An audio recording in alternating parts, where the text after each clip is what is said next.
We're live from New Delhi. You're watching DD India News, India's voice to the world. I'm Lepakshi Khurana. Coming up in the next hour.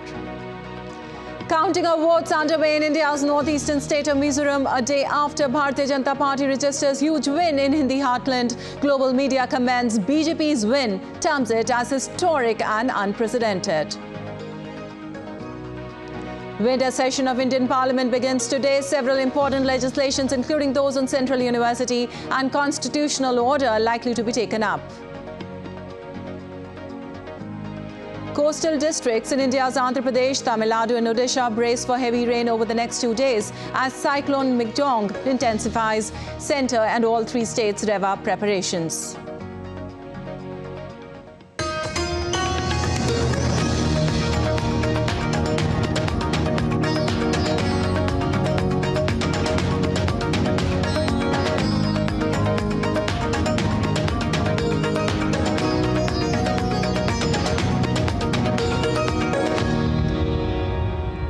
And on to details now. A day after Bharatiya Janata Party registered decisive victories in 3 Indian states, vote counting is underway in the Indian northeastern state of Mizoram for 40 seats.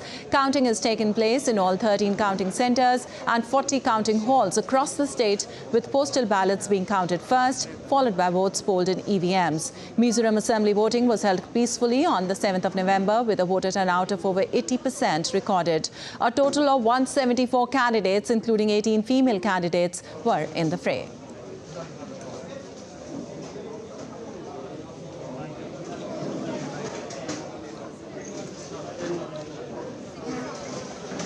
So the counting is taking place in all the 13 counting centres and 40 counting halls across the state, with postal ballots being counted first and followed by the votes polled in EVMs. And Mizoram Assembly voting was held peacefully on the 7th of November and the voter turnout was over 80% recorded there.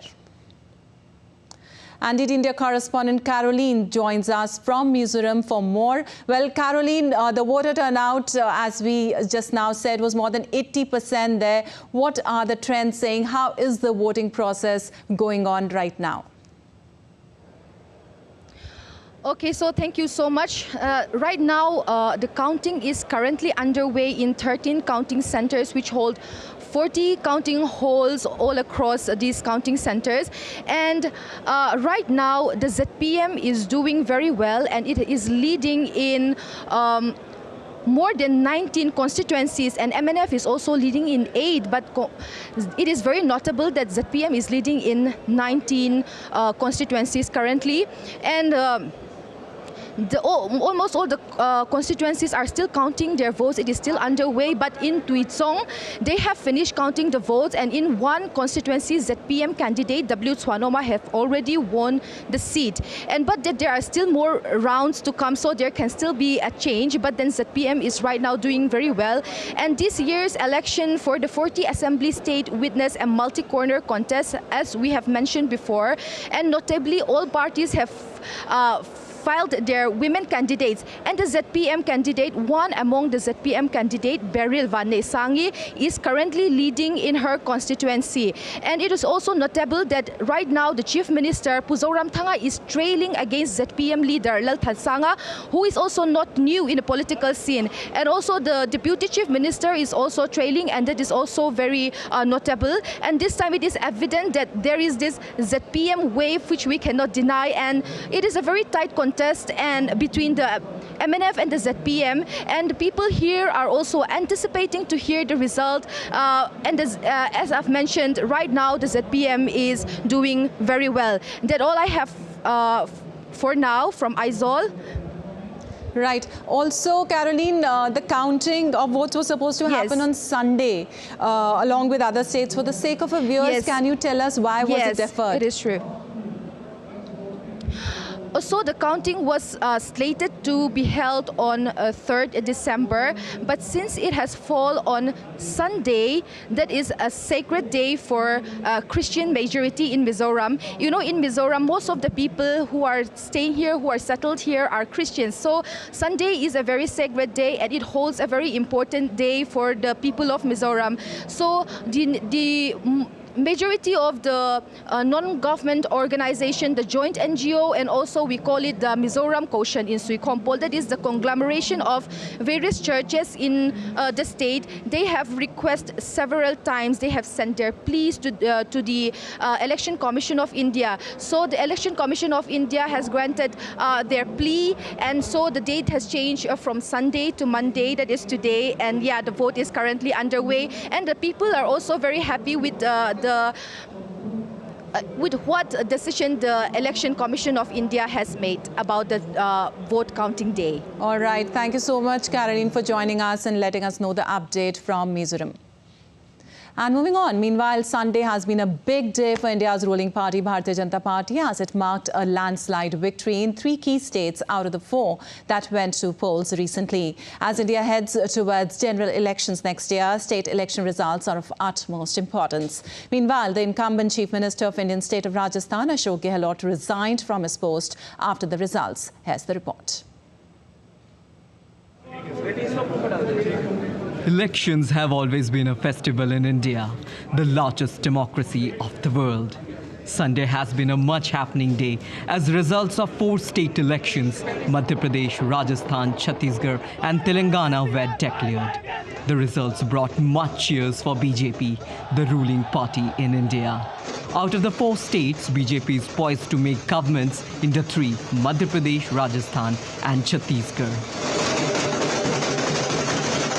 Let's begin with Madhya Pradesh. As per the data from India's poll body, the BJP has got a clear majority in Madhya Pradesh and is set to come back to power.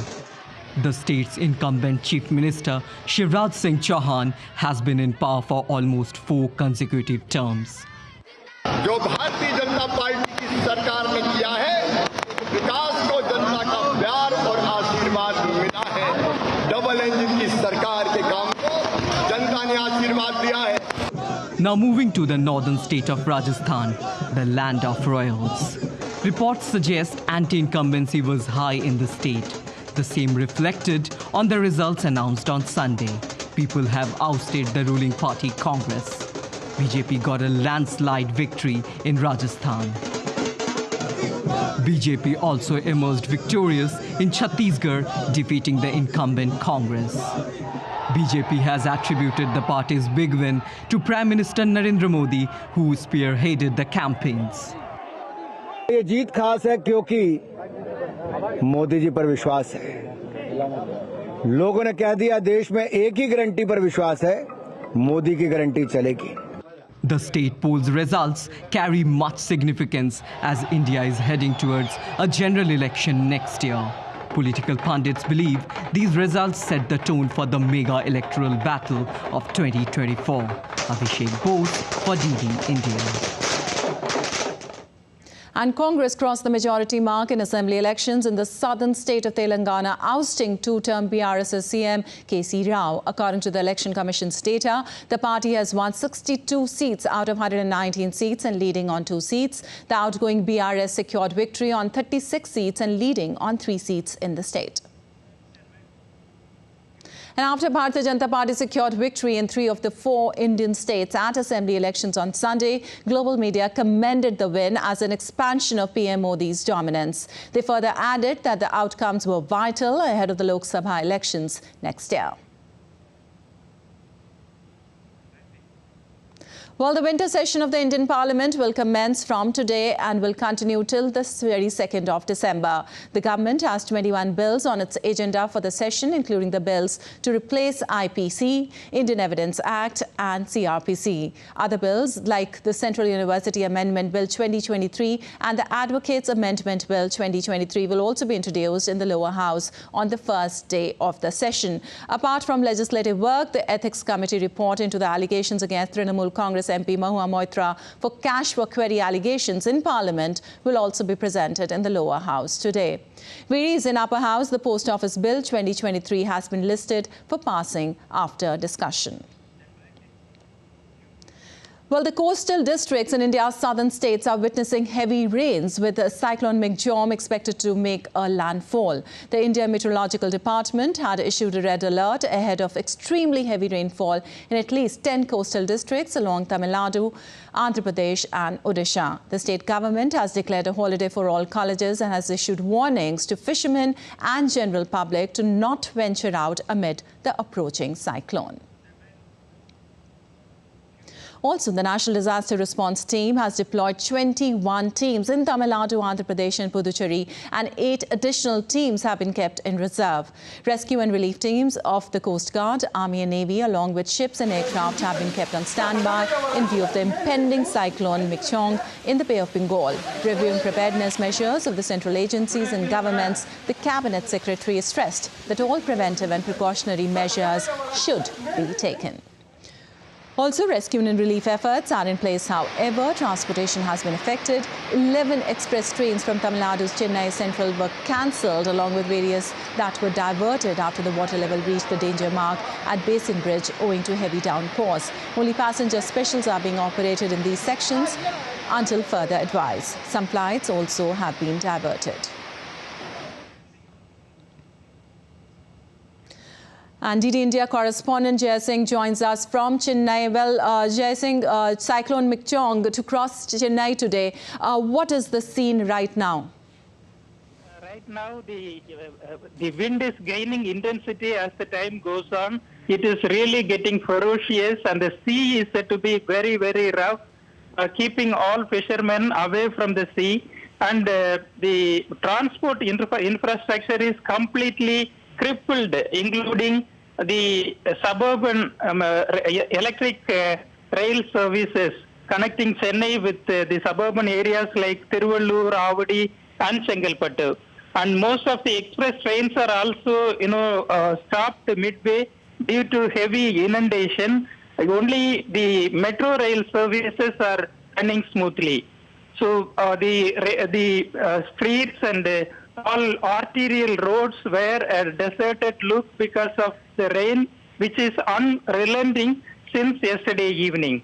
And most parts of Chennai are, underwater, heavily inundated, and the corporation and revenue, fire and rescue, NDRF and SDRF personnel are having a very tough time in tackling the situation.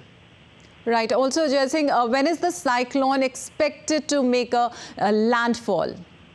Well, the cyclone as of now is gradually moving towards the shores near close to northern Tamil Nadu and southern Andhra Pradesh, and it is gaining intensity also as a severe cyclonic storm. Now it is a cyclone, and by tomorrow, tonight or tomorrow, the weather officials have said that it is set to become a severe cyclonic storm and have a landfall between Nellore and Machilipatnam tomorrow, which is in Andhra Pradesh, tomorrow forenoon.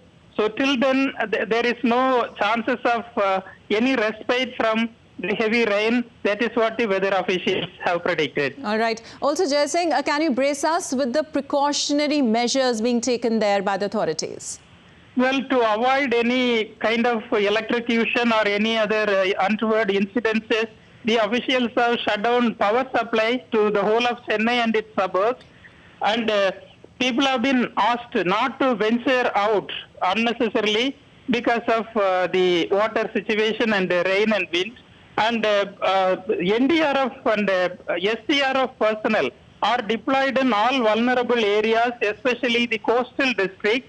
And the Navy has deployed its assets, ships, on a standby mode to help whichever way help is required. And our Army and Air Force is also, mobilizing their forces to help whenever it is requested by the state government. And the state government has issued an order asking its staff to work from home, and they have declared a public holiday today in view of the rain situation. Yes, several central government officers are also, right. asking their staff to work from home today. All right, thank you so much, Jai Singh, for bracing us with the situation there. And moving on, the Viksit Bharat Sankalp Yatra launched by the Prime Minister of India is reaching the rural areas of the Indian northern city of Lalitpur. Information about the schemes of the central government is being given to the villagers through the mobile van of Sankalp Yatra. People clicked selfies at the selfie stand installed at the place. Along with the pledge of a developed India, a huge crowd of applicants were also seen at the stalls set up by various departments in the program. An Indian Minister, Hardeep Singh Puri, took to the social media platform X and posted a video of Dubai's lit Burj Khalifa, which was lit up, displaying the world's collective quest towards green energy transition through Global Biofuels Alliance. He said, and I quote, "A dazzling display on the world's collective quest towards green energy transition through Global Biofuels Alliance lights up Burj Khalifa, the world's tallest building. India has shown the way in driving global climate action with launch of Global Biofuels Alliance by PM Narendra Modi at G20 Summit 2023 in New Delhi." Now, Global Biofuels Alliance, with 22 countries and 12 international organizations, is a global front-runner in tapping into the potential of biofuels and sharing international experiences to fast-track worldwide adoption, unquote. And still to come on DD India News Hour. Israeli ground forces are pushing into southern Gaza after 3 days of heavy bombardment. The suspect, who was arrested for murdering a German tourist in Paris last week, pledged allegiance to Islamic State. And we will also tell you ahead how Chile celebrated Christmas Paris Parade, marking 100 years of anniversary of Walt Disney.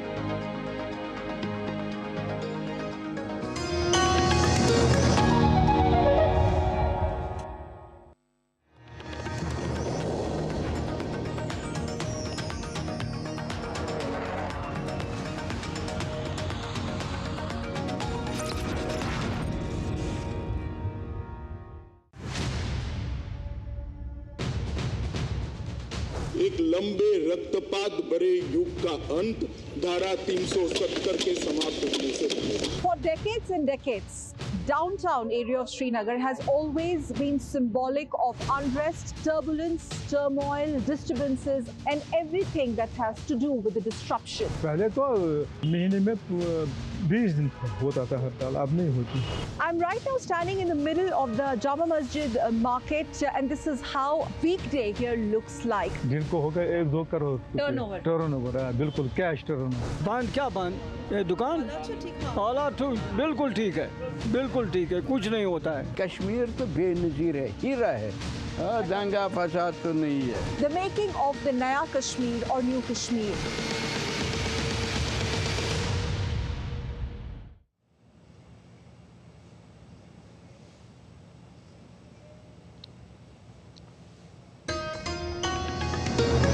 Welcome back. You're watching DD India News. I'm Lipakshi Quran, and moving on, the Israeli military announced on Sunday that it has killed the Hamas commander with an airstrike in Gaza. Israeli Defense Forces spokesperson Daniel Hagari said the commander, named Haitham Kouajeri, directed terrorists to carry out raids into southern Israel on the 7th of October, in which 1,200 people were killed and more than 200 taken hostage. Kouajeri also led battles in the Shati area of Gaza in the past month. The Israeli army released video which they say shows the strike that killed the Hamas terrorist. And Israel's military chief, Herzi Halevi, has said that Israel's operation in southern Gaza will match its earlier offensive against Hamas in the northern part of the Palestinian enclave. Israeli forces bombed wide areas of the south of the Gaza Strip to neutralize terror group Hamas on Sunday. The Hamas terrorist group clashed with Israeli troops near the southern city of Khan Yunis. Residents said they could hear tank fire and feared a new Israeli ground offensive was building. The Israeli military had earlier ordered people to evacuate some areas in and near the city. Also, the Israeli Defense Forces on social media platform X have posted saying that the IDF troops eliminated 500 of the 800 plus exposed shafts to Hamas underground tunnels located near or inside kindergartens, schools, playgrounds and mosques. Releasing a video via the post, IDF further said that these places aren't child-proof, but rather teeming with terrorism. Every tunnel, shaft and weapon IDF find it's further proof of how Hamas deliberately uses the residents of Gaza for the terrorist agenda against Israelis. Also, Israeli ground forces are operating against Hamas in all of the Gaza Strip, as per Israeli Defense Forces spokesperson. Rear Admiral Daniel Hagari also said that forces are coming face-to-face with terrorists and killing them, while Hagari also clarified that ships that Yemen's Houthi movement claimed to have attacked in the Red Sea early in the day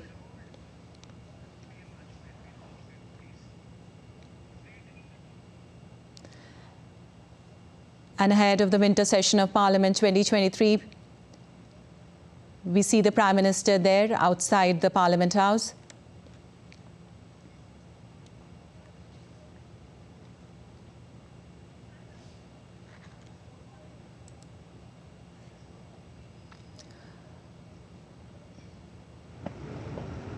नमस्कार साथियों,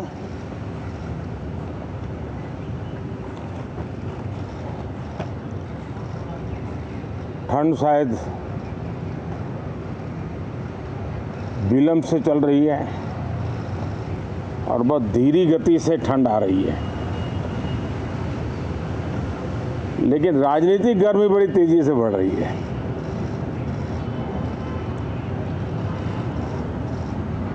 कल ही 4 राज्यों के चुनाव नतीजे आए हैं। बहुत ही उत्साहवर्धक परिणाम है। ये उनके लिए उत्साहवर्धक है जो देश के सामान्य मानवी के कल्याण के लिए कमिटेड है, जो देश के उज्जवल भविष्य के लिए समर्पित है,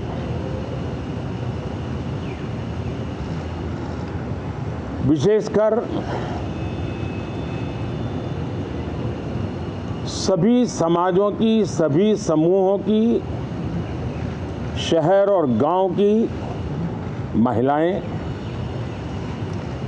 सभी समाज के, सभी समूह के, गांव और शहर के युवा,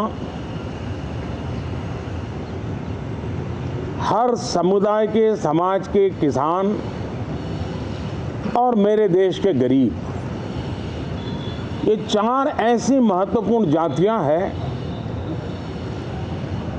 जिनका एम्पावरमेंट उनके भविष्य को सुनिश्चित करने वाली ठोस योजनाएं और लास्ट माइल डिलीवरी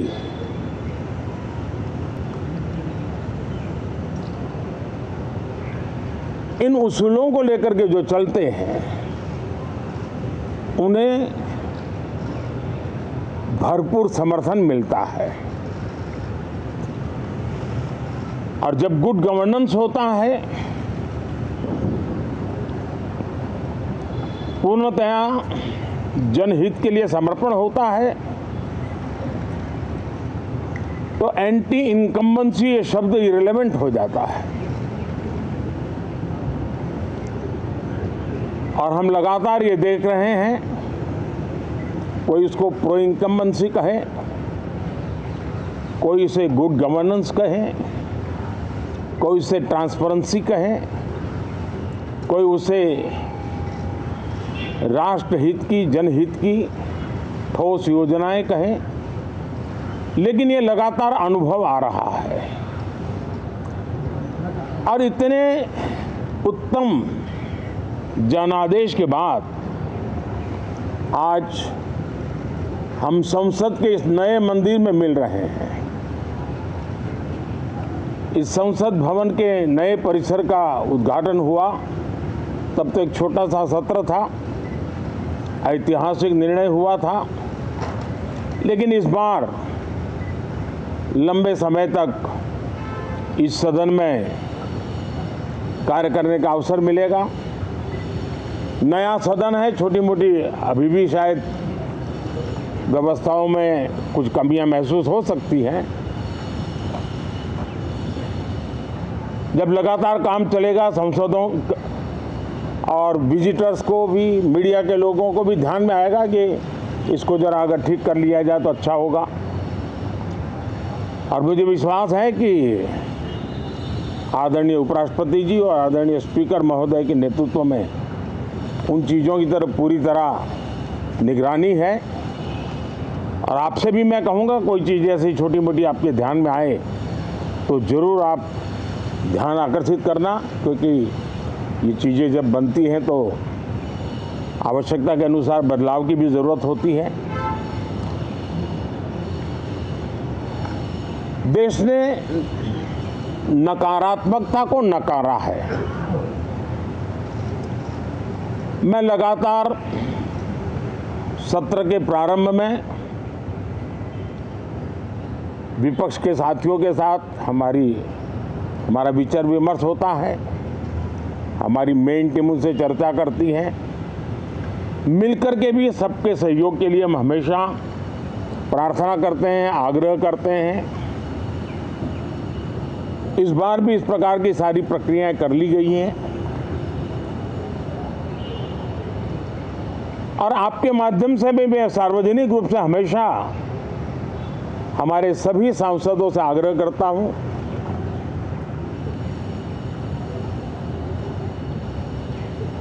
लोकतंत्र का ये मंदिर जन आकांक्षाओं के लिए,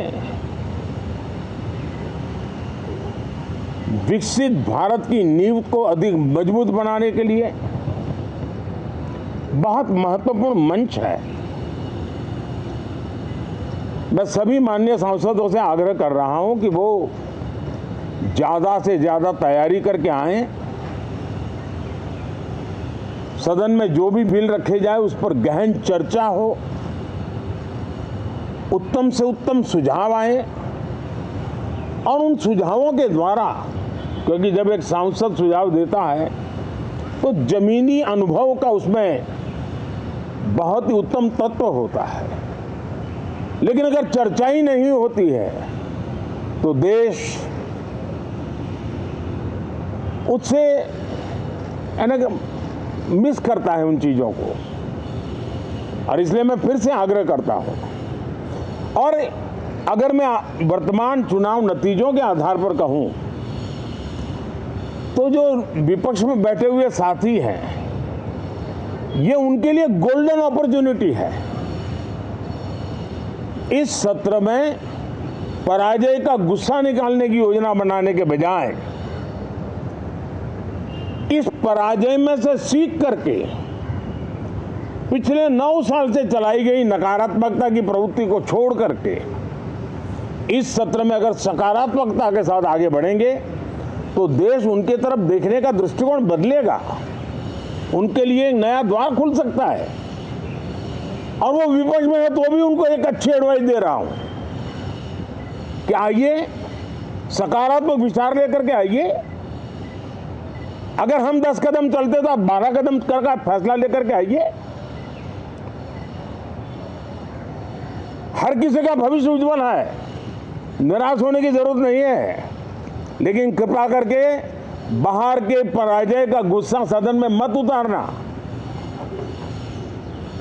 हताशा, निराशा होगी, आपके साथियों को आपका दम दिखाने के लिए कुछ न कुछ करना भी पड़ेगा, लेकिन कम से कम लोकतंत्र के इस मंदिर को वो मंच मत बनाइए। और अभी भी मैं कहता हूं, मैं मेरे लंबे अनुभव के आधार पर कहता हूं कि थोड़ा सा अपना रुख बदलिए, विरोध का तरीका छोड़िए, देश हित में सकारात्मक चीजों का साथ दीजिए, अच्छी उसमें जो कमियां हो उसकी डिबेट कीजिए। आप देखिए देश के मन में आज जो ऐसी कुछ बातों पर नफरत पैदा हो रही है, हो सकता है वो मोहब्बत में बदल जाए, तो मौका है, ये मौका जाने मत दीजिए। और इसलिए हर बार मैं करबद्ध प्रार्थना करता रहा हूं कि सदन में सहयोग दीजिए। आज मैं राजनीतिक दृष्टिकोण से भी कहना चाहता हूं कि आपका भी भला इसमें है कि आप देश को सकारात्मकता का संदेश दें, आपकी छवि नफरत की और नकारात्मकता की बने, वो लोकतंत्र के लिए अच्छा नहीं है। लोकतंत्र में विपक्ष भी इतना ही महत्वपूर्ण है, उतना ही मूल्यवान है और उतना ही सामर्थ्यवान भी होना चाहिए। और लोकतंत्र की भलाई के लिए मैं फिर से एक बार अपनी ये भावना को प्रकट करता हूं। 2047 अब देश विकसित होने के लक्ष्य में लंबा इंतजार करना नहीं चाहता। समाज के हर वर्ग में यह भाव पैदा हुआ है कि बस आगे बढ़ना है। इस भावना को हमारे सभी माननीय सांसद आदर करते हुए सदन को उस मजबूती से आगे बढ़ाएं, यही मेरी उनसे प्रार्थना है। आप सबको भी साथियों मेरी बहुत बहुत शुभकामनाएं हैं। बहुत बहुत धन्यवाद। Watching live Prime Minister Narendra Modi addressing before the winter session of Parliament, and he spoke about the results of the assembly elections. He said that they were encouraging for the people who are committed to the bright future of the country. He also spoke about the government being committed to the welfare of the people. He said that after such an astounding election result, today the winter session is starting in the new Parliament, and the country has rejected negativism clearly, he said. He also reiterated that Parliament is the temple of democracy, and we should discuss all the bills profusely and utilize the time properly. And he also urged the opposition that after losing yesterday, they have this opportunity to use now the time in a more positive way. And he said that the main impulse of the country is mainly to grow further. And for more on this, we have a correspondent, Vikas Sarthi, on phone line with us. Well, Vikas, a lot is expected from the winter session today, about 21 bills to be presented. Can you brace us with the expected legislations? So certainly it is a very important session. If we talk about the bills, particularly the Parliament will discuss three new bills which are going to completely change our criminal justice system. Now we are going to replace previous IPC, CRPC and Evidence Act with new bills which are called Bharat Nyaya Sanhita, and this is going to be a major game changer in the way we have been dealing with our criminal justice system. Apart from it, a bill related to appointment of Chief Election Commissioner and Election Commissioners as well is expected to be taken up in this particular session. Apart from it, there are bills related to Ministry of Education and bills, and some of the works are related to the Finance Ministry.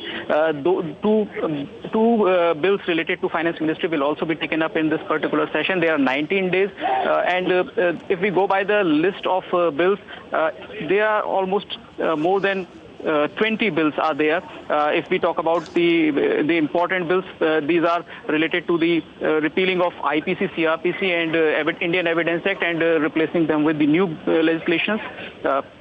So these are key bills which will be taken up both the houses in 15 sittings, in fact. And as we just saw that Prime Minister interacted with the media, as there been a convention that whenever a session starts, Prime Minister speaks to the media. Today he also spoke at length, and he welcomed the mandate of the people in recent assembly elections. In fact, he said that it will also be beneficial for the opposition if they talk about positive issues, if they talk about issues related to common man in the House. And he also said there are some issues which are completely separate from party. Like we have set an agenda that by 2047 India shall be a developed nation. This issue is something which is not a part of any political party, and opposition should also participate in important legislation, important parliament functioning, which will ensure that by 2047 we have strong economy and we should be treated as a developed nation throughout the world. All right, Vikas, thank you so much for that update from there. And moving on, still to come on DD India News Hour. External Affairs Minister Dr. S. Jaishankar to address Global Technology Summit on the theme A Geo-Digital Age. Prime Minister Narendra Modi to attend the Navy Day 2023 celebrations, Sindhudurg district and state of Maharashtra. Stay with us to get a hint of the celebrations. And India re-elected to the International Maritime Organization Council, garnering highest votes at elections held at its assembly in London. We get to the details after the break.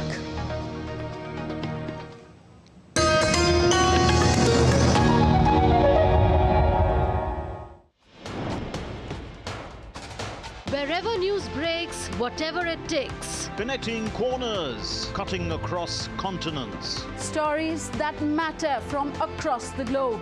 Accurate, authentic journalism that serves you right. From politics to glamour, from sports to world affairs, with a fusion of aesthetics and substance. Introducing news in a new avatar. Experience the world through a new lens. Stay tuned to DD India.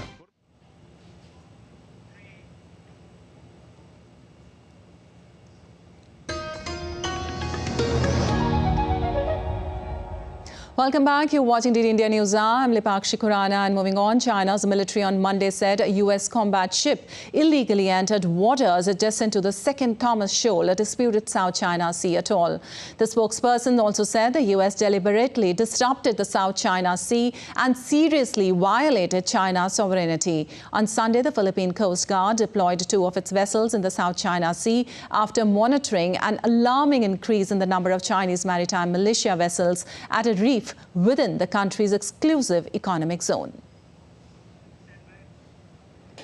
And India correspondent Patrick Fogg joins us from Singapore for more. Well, Patrick, Chinese ships have been present in the area before. Why is the Philippines concerned now? The Chinese presence has been there in the past, but what the Philippines seems to be concerned about now is that there has been a dramatic increase in the number of vessels around the Whitsun Reef. The Philippine Coast Guard reported on November 16 that it had spotted 111 Chinese vessels around the area. Just in the last few days, it said it spotted more than, or at least 135 Chinese vessels around what the Philippines calls the Julian Philippe Reef. They were described as sprawling, and they were also said to be, or this was said to be, an alarming development by the Philippine Coast Guard. It's got to be said that the Whitsun Reef is more than 1,000 kilometers away from any Chinese landmass, Hainan Island being the closest. But as we know, Beijing claims nearly all of the South China Sea. As you mentioned, the Philippine side said that it had sent in 2 vessels to monitor the situation, and it says that it is there to try and maintain maritime security and also to protect the Philippines' sovereignty. But this is another example of escalating tensions in the South China Sea. We're not exactly sure why the Chinese vessels have entered this area at such a rate or volume, if you like, in the last few days, but it has come after the Philippines recently held joint drills with the US and Australia. And moving on, Ukraine accuses Russia of committing a war crime after a grainy video on social media appeared to show several soldiers shooting 2 surrendering military personnel who emerged from a dugout at gunpoint. Ukrainian human rights ombudsman Dmytro Lobinets said that the execution of those who surrender in a war crime, and it is another violation of the Geneva Conventions and disrespect for international humanitarian law. Russia denies committing war crimes during its 21-month-old war in Ukraine. Kyiv says Russia regularly violates the rules of war. Also, fresh Russian shelling killed at least 3 people, Ukrainian officials said, as Ukraine's President Volodymyr Zelensky reported intense battles at dozens of frontline locations. Zelensky said the most severe of the frontline battles were in the eastern towns of Mariinka, Avdiivka and Bakhmut, but also reported heavy fighting in Kharkiv region and in the south. Kherson Regional Governor Oleksandr Prokudin said the shelling injured 3 women and damaged the facades of 2 nearby hospital buildings.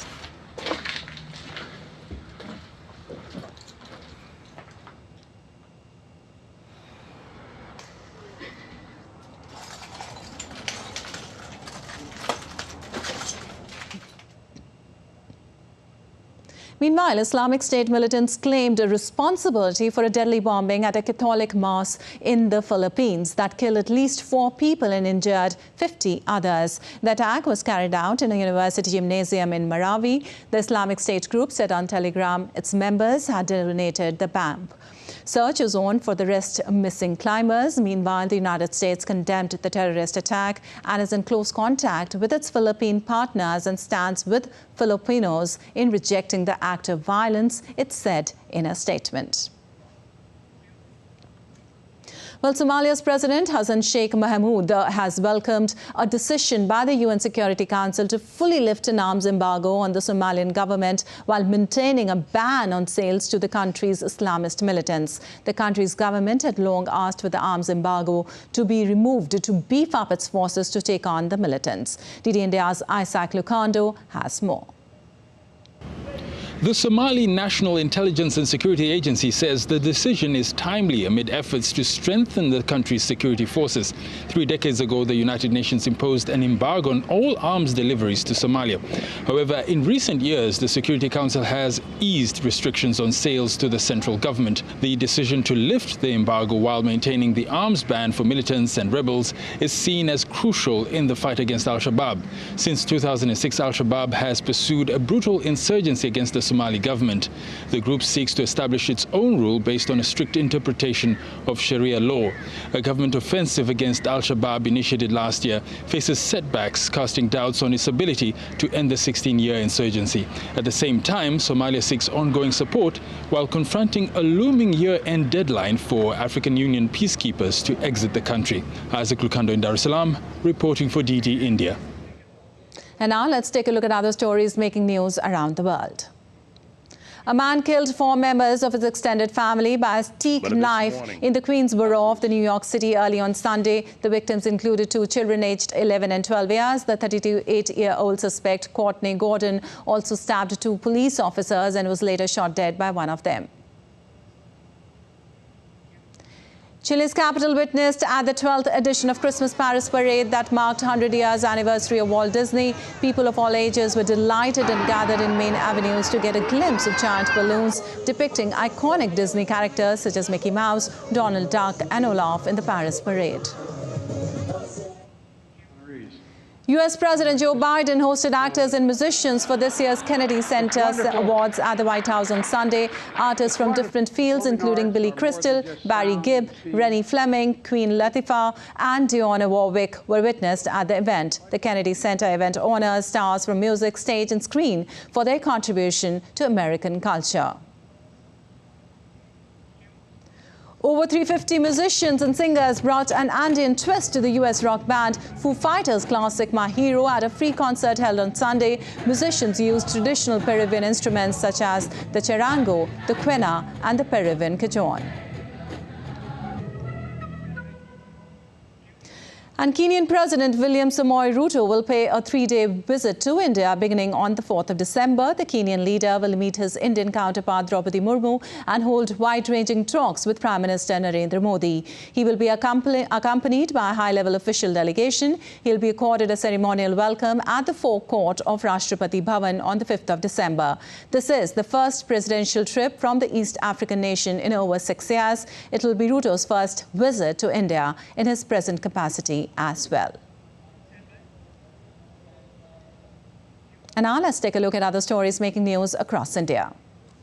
Prime Minister Narendra Modi will be attending the Navy Day 2023 celebrations in Sindhudurg district in state of Maharashtra. Prime Minister Modi will witness the operational demonstrations by Indian Navy's ship, submarines, aircraft and special forces and also unveil Shivaji Maharaj statue. Global Technology Summit on Geopolitics of Technology is being held in New Delhi. India's External Affairs Minister Dr. S. Jaishankar will be delivering the inaugural address on Geo-Digital Age on December 4th. The Global Technology Summit is India's flagship event focused on geotechnology.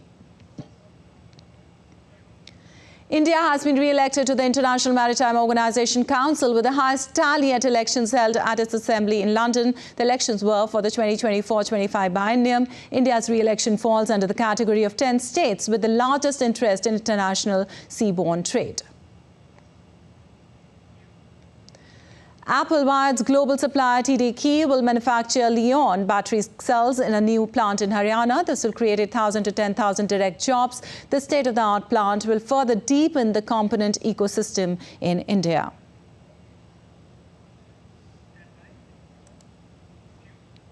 And still to come on DD India News Hour. Sensex Nifty open at record highs after BJP wins in 3 states. Gold price surged to all-time high on weaker US Fed rate cut bet. And India wins thriller to clinch series 4-1 against Australia.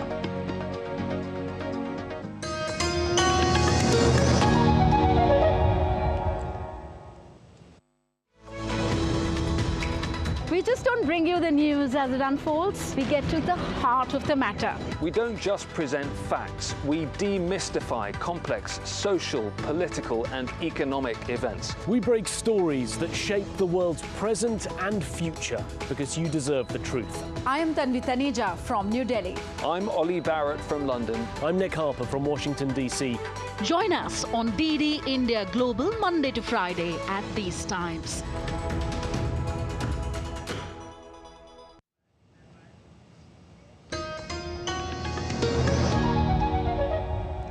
Welcome back. You're watching DD India News. I'm Lipakshi Khurana, and moving on to business news. Benchmark indexes Sensex and Nifty opened at fresh all-time highs on Monday, aided by strong domestic macroeconomic data and elevated bets of a US rate cut in March, while analysts saw momentum picking up in the ongoing rally after the ruling Bharatiya Janata Party's victory in key state elections. The NSE Nifty 50 index rose 1.65% to 20,602.50 points, notching a record high for second session in a row. The S&P BSE Sensex was up 1.64% to an all-time high of 68,587.82 as of 9:16 a.m. IST.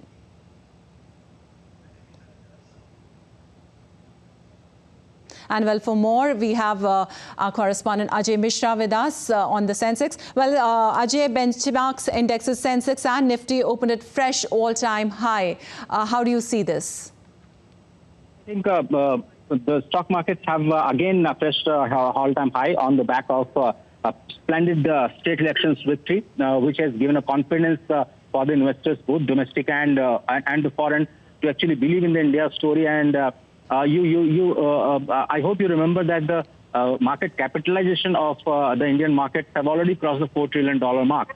We are also expecting the Indian economy to reach the milestone of $4 trillion mark very soon. And at Sensex, as it is known as the barometer of the economy, is reflecting the same mood of confidence and vigor in the economy that we have seen in the GDP numbers, in the GST numbers. The fundamentals are pretty strong, and that's why the investors are putting their bet on India, and we believe that this journey is going to continue from here onwards, Lipakshi. All right. Also, Ajay, the gold has hit the all-time high of 64,000 per 10 grams. Why is that happening? I think all the financial markets are interconnected.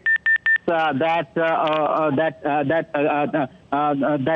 the global markets, there are some investors who believe in the safe haven kind of investment like gold, and also it has a direct relations within the forex market as well as the crude oil market. So we believe that the gold, which is also trading at all-time high, is gaining in tandem with the geopolitical situations right now. But we believe that the financial markets in India have much longer, strength, so to say, and we have seen that that all the sectors in Sensex industry today, not just financials and energy, but all the sectors are currently trading into the green, and even the mid cap and the small caps are also shining at this point in time. So obviously, it is the confidence of the investors which is being reflected in the numbers that you are just watching on the stock market. All right. Thank you so much for that information, Ajay. And moving on, a court hearing into a liquidation petition filed against China Evergrande Group was adjourned in a Hong Kong court to next month. The hearing into the petition was adjourned to January 29th. The decision will allow more time to finalize a debt restructuring proposal in a major relief for the embattled developer. The court said in an unexpected move on Monday after Evergrande's lawyers sought an adjournment, saying no creditors were actively seeking liquidation. After the adjournment order, Evergrande shares reversed losses from earlier in the day to jump more than 13%. You're watching DD India News. Time now for some sports news.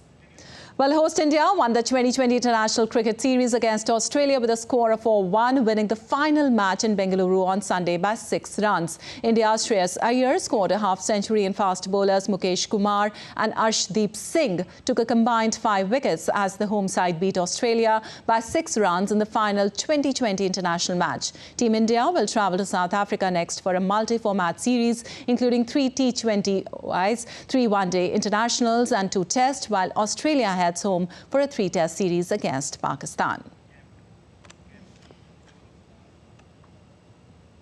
And Scotland will play Germany in the opening match of the Euro 2024 after being drawn in the same group as the host. Euro 2020 finalist England will begin the campaign on 16th June against Serbia. The finals of Euro 2024 will take place on 14th of July in Berlin.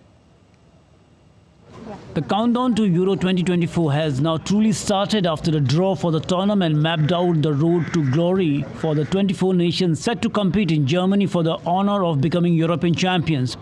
Pre-tournament favourites France and England are on course for a semi-final clash in Dortmund if both nations top their respective group, while hosts Germany have been given a daunting path to the final.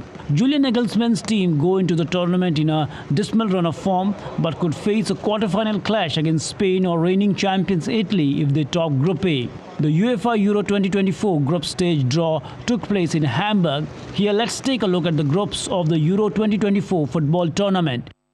Group A, Germany, Scotland, Hungary, Switzerland. Group B, Spain, Croatia, Italy, Albania. Group C, Slovenia, Denmark, Serbia, England. Group D, playoff winners A, Netherlands, Austria, France. Group E, Belgium, Slovakia, Romania, playoff winners B. Group F, Turkey, playoff winners C, Portugal, Czech Republic. The format will be the same as for Euro 2020. The top 2 teams in each of the 6 final tournament groups will proceed to the round of 16 along with the 4 best third-place finishers. Sports Desk, DD India. And Team Hungary sailed their way into the history on Sunday, winning the grand final and claiming the inaugural SSL Gold Cup. Becoming the first nation to lift the trophy, the Hungarians got the better of Italy, Netherlands and Spain in the grand finale. This year, 56 nations competed in qualifying before 40 teams advanced to the Gran Canaria final series, with 5 rounds of competition held over 23 days. Described as Sailing Soccer World Cup, the tournament takes place every 2 years. And Ronnie O'Sullivan clinched a 10-7 victory over China's Ding Jiuqi, claiming a record-extending 8th title in UK Snooker Championship on Sunday, becoming the oldest UK snooker champion to grab the title. From the youngest champion to win the title in 1993, the player will turn 48 this Tuesday. O'Sullivan's victory over the Chinese player saw the Englishman add the 40th ranking title to his remarkable trophy collection. And Team GB claimed victory in the 2023 Powerboat Racing Championship finale in UAE on Sunday to clinch the overall title. The championship was being held in Fujairah, with racer duo Scott Williams and Martin Campbell leading the team to win and ending the season on 194 points.